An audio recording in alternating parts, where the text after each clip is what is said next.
If you're smart, there's a specific kind of procrastination you might recognize. You don't waste time doing nothing. You waste time doing preparation, you research, you outline, you optimize tools, you watch how to start videos, you build a perfect plan and still don't start. And the worst part is the shame, because you know exactly what you should do, but you can't move. This isn't laziness. This is a cognitive trap.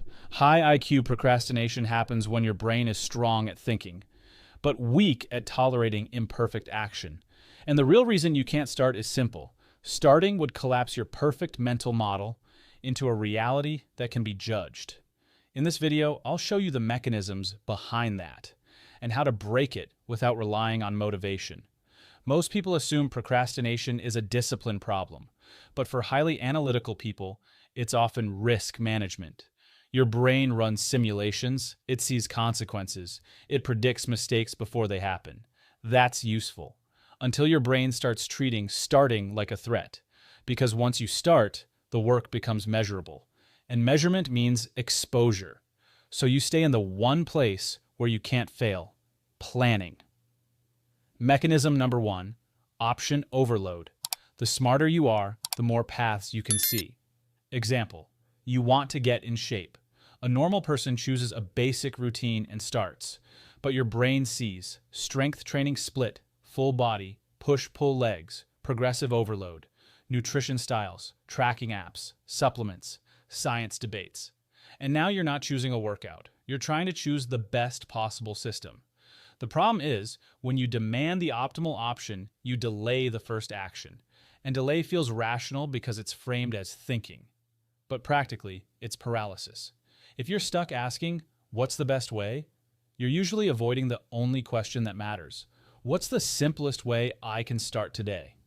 Mechanism number 2, perfectionism as identity protection. Perfectionism isn't high standards, it's fear dressed as standards. When your identity is, I'm capable, starting something messy threatens that identity, because the first attempt is always imperfect. Example, you want to start a YouTube channel. A normal beginner posts a rough first video, but you script for days, re-record audio 12 times, redesign the thumbnail, rewrite the hook, and you don't upload. Not because you're lazy, because uploading creates evidence.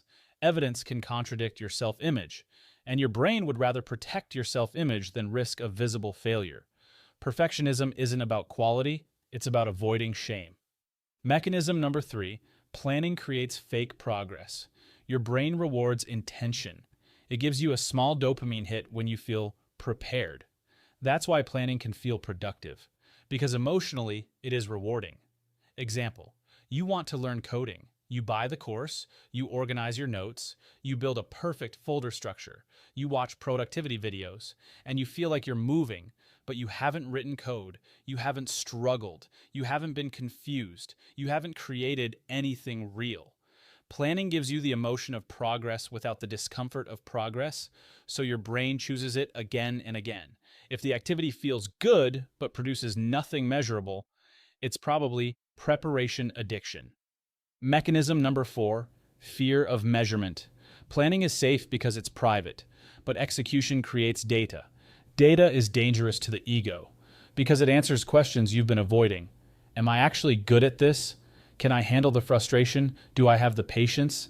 Example, you want to write a book. Planning feels clean. A chapter outline looks impressive. But writing the first page is messy, slow, uncertain. And suddenly you're face to face with your actual ability.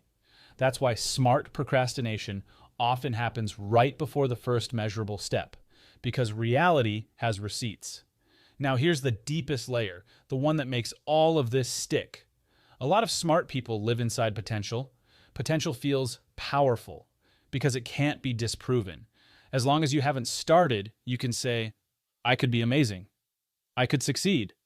I just haven't had the right system yet. But the moment you start, potential becomes reality.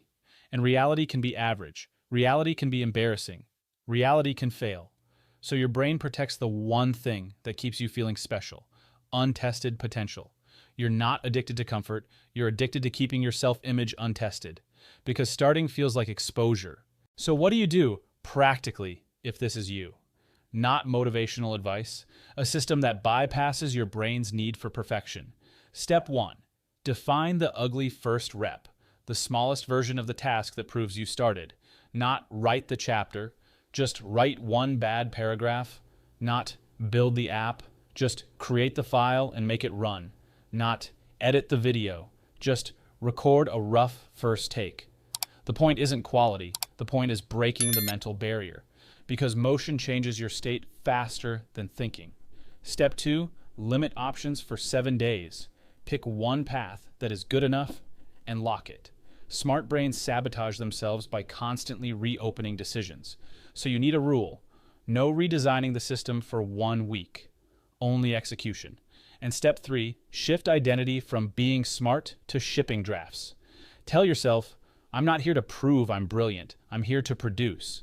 Because when intelligence becomes identity, starting becomes a test. But when intelligence becomes a tool, starting becomes practice. If you're highly analytical and you can't start, you don't need more information. You need a safer way to be imperfect. Because procrastination isn't always laziness. Sometimes it's self-protection. In a suit and tie. Tell me in the comments, where do you get stuck the most? Starting or finishing? I'll see you in the next one.